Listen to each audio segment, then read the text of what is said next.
Hi everyone, it's Moa aka Swedish Whiskey Girl, and today we are here with the Royal Brackla. And as you can see, I have a bottle of the Royal Brackla 21 here. Unfortunately, it's just empty and has been for a few months. Very sad, but I really like the shape of the bottle and kind of weight of it, so we kind of use it for some water, or like as a water decanter at home, so it's still sitting here. But luckily enough, Georgie Bell, the global brand ambassador for Dior's Bacardi, sent out samples of the Royal Brackla 12 and the Royal Brackla 21 for a tasting we were doing the other week. And unfortunately my samples didn't arrive in time for the Friday, but that means that I still have them now, so I can do a little review on them. So thank you so much, Georgie, for doing this. It's definitely a highlight of my week, these Friday tastings. We've been trying such amazing whiskey. It's definitely such a brilliant idea, and I can't wait to take part in more of them. So both the 12-year-old and the 21-year-old sits at 40%, and some Oloroso cask maturation has taken part in both of these whiskies. And of course the 12 years old has been matured for at least 12 years and the 21 for at least 21 years. And another fun fact about Royal Brackla is that it was the first Scotch whisky to get a royal warrant. It's only a few distilleries in Scotland that have actually gotten a royal warrant, and of course Royal Brackla was the first, which you can definitely see on this lovely design on the bottle, this gold and navy blue. And Royal Brackla got its royal warrant by King William IV in 1835, which gave it the nickname the King's Own Whisky. So let's try this royal whisky. Let's start with the 12. Is that banana notes? I think so. It is definitely banana notes, and love it. Of course, banana is one of my favorite flavors, both in like liqueurs and candy and whiskey.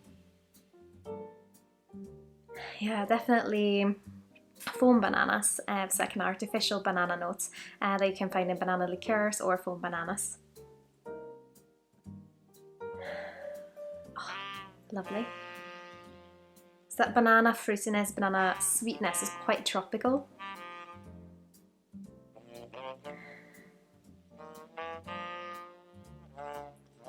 Maybe some green fruits as well, like apples and pears, because it does have kind of a crisp fruitiness.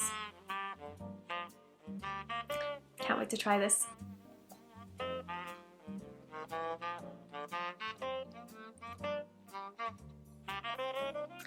Not as much banana on the palate as on the nose.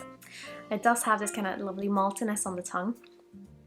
Still quite fruity and light, but definitely towards the malty notes. Instead of being, like if you say your generic Speyside whiskey tends to have that kind of dominant fruity flavour, this is of course not a Speyside, it's a Highland whiskey, but these notes are of course always general, but it does have it more towards like a malty note, like hay and barley, slightly drier notes, not necessarily making it feel dry on the palate, however. Not so dry, just mouth-watering. It has a slight soft spice to it, but almost like a leather note as well. Like a slight fruitiness, it's like in the back, so it's a slight tropical note. Not so much crisp apples or pears on the palate, but more on the nose. Let's see how it compares to the 21.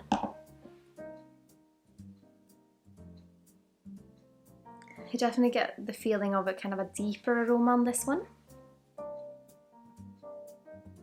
Like almost like more like plums.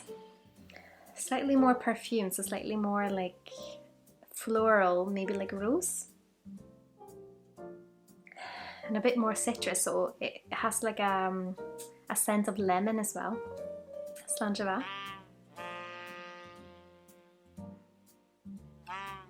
Still get a malty note, but the malty note in the 21 is overpowered by something else. It's like a wave of this, like a leather plum note. Is that a way to describe it? Perhaps. It's like this kind of quite mellow fruitiness, but like a purple fruitiness. Maybe like berries, like blackberries perhaps, but mixed with leather, so it's still has the malty note on like an underlaying kind of groundwork. Then on top of that, there comes this really lovely wave of a plum leather note. Not very spicy at all, and still that kind of slight perfume, like floral notes. Definitely has like a hint of rose, like dried rose petals. Yeah, so like a plum sweet, like plum fruitiness. It's not very sweet. That's interesting. It's like a plum fruitiness with leather and some barley and rose petals. Let's go back to the swell and try that again. Still that lovely fresh fruitiness on the nose.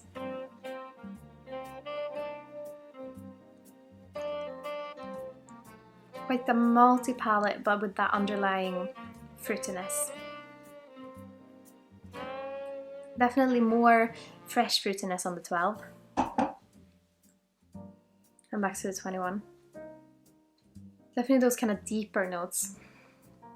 It's not a lot of oak tannins, but it's just this kind of plum-esque malty note.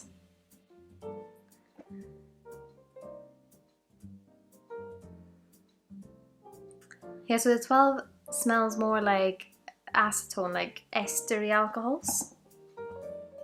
And this is just like slightly deeper. They're both quite easygoing. Might be because it's at 40%, but still has, if you like a malty influence in your whiskey, maybe you just want something that's a little bit different to your like Speyside whiskies tend to be very fruit heavy. You just want to try something different. I mean, it might be that royal influence, but it just feels quite elegant and quite royal with that malty note, because it makes it quite elegant, but it also makes it feel quite like genuine and just proper in a way. Not sure where that's coming from, but it's a bit like if you were chewing a whiskey cask perhaps and it tasted good, then maybe that's what the Royal Bracklas would be, to me anyways. I would of course love to hear what you think of Royal Brackla. Have you tried the 12? Have you tried the 21? Or perhaps they also have a 16, maybe you've tried that one. Please let me know your thoughts in the comments below. Oh, and don't forget to subscribe and like this video if you would like to see more content from me, and of course if you subscribe you won't miss out on anything that's up and coming. As always, have a lovely day. Slán Skål!